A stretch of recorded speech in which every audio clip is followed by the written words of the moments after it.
Les autorités gabonaises en colère après l'élimination sans gloire de l'équipe nationale de football de la CAN Maroc 2025. La troisième défaite en autant de sorties concédées devant la Côte d'Ivoire, 2-3, le 31 décembre, semble avoir poussé le gouvernement à bout. Il a ainsi décidé de dissoudre le staff technique que dirigeait Thierry Mouyouma, suspendre la sélection nationale et mettre à l'écart des joueurs Bruno Ekwelemanga et Pierre-Emerick Aubameyang.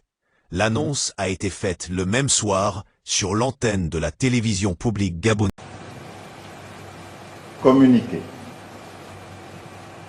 Compte tenu de la prestation déshonorante des Panthères lors de la Coupe d'Afrique des Nations Total Energy Maroc 2025, et considérant les effets multiformes aux antipodes des valeurs d'éthique et d'exemplarité prônées par la Ve République, le gouvernement décide de la dissolution du staff technique, de la suspension de l'équipe nationale jusqu'à nouvel ordre, de la mise à l'écart des joueurs Bruno Ekwelemanga et Pierre-Emerick Aubameyang.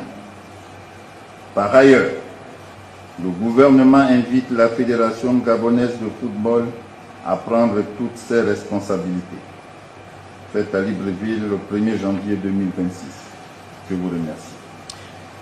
Merci à vous, Monsieur le ministre de l'Enseignement supérieur. Les Panthères du Gabon ont connu un parcours catastrophique à la Coupe d'Afrique des Nations 2025. Elles ont perdu tous leurs matchs de poule. Le capitaine Bruno Ekwelemanga a incarné comme personne l'échec de la sélection gabonaise.